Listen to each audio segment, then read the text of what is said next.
त्यानंतर बघूयात एक ब्रेकिंग बातमी। मनोज जरांगे पाटलांचा पायी मोर्चा आता पुण्यामध्ये दाखल झालाय। लाखोंच्या संख्येनं मराठा बांधव या मोर्चामध्ये सहभागी झालेत। 26 जानेवारीला जरांगे पाटलांचा मोर्चा मुंबईमध्ये धडकणार आहे।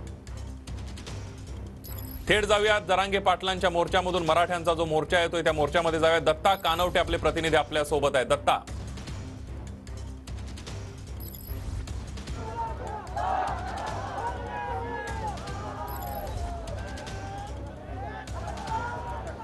नक्कीच मनोज जरांगे यांचा प्रचंड असा मोर्चा सध्या पुण्याजवळ पोहोचलेला आहे। वडगाव शेरी क्रॉस करून येरवड्यापर्यंत मोर्चा आलेला आहे आणि आपण बघू शकता की कशी तुफान गर्दी या मोर्चाला झालेली आहे। पाठीमागे जेवढी गर्दी आहे तेवढीच पुढे सुद्धा गर्दी आहे आणि या सगळ्या गर्दीतून हळूहळू मार्ग करत मनोज जरांगे यांचा ताफा जो आहे तो मुंबईच्या दिशेने निघालेला आहे। मात्र यामध्ये एक संभ्रम निर्माण झाला होता, तो म्हणजे पुण्यामध्ये रस्ता बदलणार का या संदर्भात आपण थेट बोलणार आहोत मनोज जरांगे यांच्यासोबत। जरांगे पाटील, नाही आपण काय सांगाल की रस्ता बदलला सांगितलं जात होतं, संचेती हॉस्पिटल ऐवजी बाहेरून जाणार म्हणत होते, आता काय निर्णय झालाय? नाही ना, आता हे आयोजक आहेत तिथले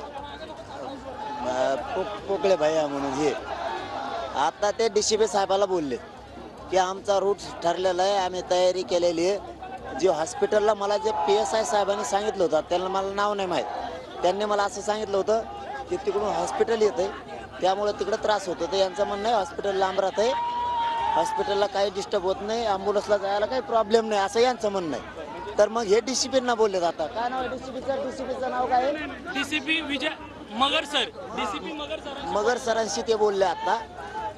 ते म्हणले DCP सर त्यांना म्हणते तुमचा हाय तोच रूट ठेवा, आमचा बंदोबस्त लागलेला आहे, रूट तुम्हीच चेंज केलाय म्हणजे मी, आणि त्यांची काय चूक आहे? बरोबर आहे, मीच केलाय चेंज। त्या PSI साहेब हे अपडेट थोडक्यात हे आहे की जो रूट आहे तो कायम राहणार आहे। दुसरा महत्त्वाचा मुद्दा म्हणजे सदावर्ते यांनी एक मिनिट क्लिअर करू नाही, सदावर्ते फायनल ना तोच पहिलाच आयोजकांचं बोलणं झालंय, माझं काही म्हणणं नाही, आयोजकांचं म्हणणं आहे त्या मार्गे आहे त्याच मार्गे जावं, जो रूट आहे तो कायम ठेवायचा आयोजकांचा दावा आहे म्हणून तिकडून जायला मी तयार आहे।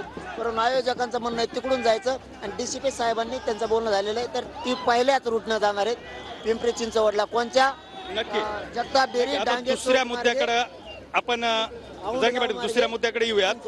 सदावर्ते यांनी मुंबईत तुम्ही येऊ नये आणि त्या संदर्भात मुंबई हायकोर्टात याचिका दाखल केली होती, त्यावरती हायकोर्टाने सांगितलेलं आहे की मनोज जरांगे यांना नोटीस बजावा असा आदेश आझाद मैदान पोलिसांना देण्यात आलेला आहे। त्याबद्दल काय भूमिका आपली? काय झालंय? सदावर्तेंनी याचिका टाकली होती, तुम्हाला नोटिसा बजावण्याच्या हायकोर्टाने सूचना केल्यात पोलिसांना।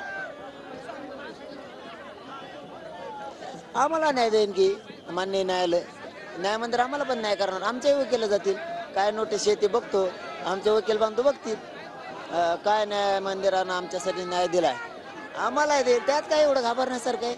न्याय मंदिर सगळ्यांसाठी, त्यांच्या याच्यावर न्याय दिला, आमच्याच्यावर बी आम्हाला न्याय देईल, त्यात काही एवढं विशेष मला काय विशेष वाटत नाही। न्याय मंदिरानं त्यांनी काय बाजू मांडली म्हणून न्याय मंदिरानं न्याय दिला, आमची बाजू आम्ही उत्तरात देऊ ना, आम्हाला बी न्याय मंदिराच्या दरवाजे खोलीत न्याय मंदिर आम्हाला बी न्याय देणार, त्यात काही घाबरण्यासारखं काय नाही। दुसरं बबनराव तायवडे म्हणतात की मनोज जरांगे यांच्या मागण्यानुसार जर सरकारने मान्य केल्या तर आम्ही सुद्धा 4 कोटी ओबीसींना घेऊन मुंबईवर मोर्चा काढू। आम्ही काय नाही म्हणलो, तुम्ही 35 कोटीचा काढा, आम्हाला काय त्याचं काय, आमची लढाई सरकार सोबत आहे, तुम्ही कितीचे काढा, आमचं काहीच म्हणणं नाही ना। आम्ही त्यांनी केलं म्हणून आम्ही नाही करत कधीच। काय असतं बरं का, म्हणजे माणुसकीनं बोलायचं ठरलं तर, विरोधाला विरोध करायचा म्हणून जाऊ द्या, पण माणुसकीनं बोलायचं ठरलं तर आज आमच्या पोरं अडचणीत आहेत म्हणून तुम्ही मोर्चे काढायला लागले, आम्हाला मिळू नये म्हणून। उद्या तुम्हाला काय छोटे मोठ्या तुमचे राहतील, मग आम्ही त्या टायमाला असंच वागायचं का? असं नसतं वागायचं एकमेकाशी, खुन्नच बुद्धीनं एकमेकाशी नसतं वागायचं। आम्ही मराठीत तुम्ही मोर्चे काढलं मग त्या टायमाला काही आम्हाला काही अडचण नाही, काम नाही काही, आम्ही काढायला चालू केलं चालतं का? असं नाही चालत, आपण बंधू भाऊ आहेत, एकमेकाच्या भावना एकमेकाच्या मुलं समजून घेतल्या पाहिजेत, पण काढायचं तर काय लोकशाहीने अधिकार दिला कोणी काढू शकतो, त्यामुळे विरोध करण्याचं आमचं काही कारणच नाही, ते काढतील, त्यांनी काढावा।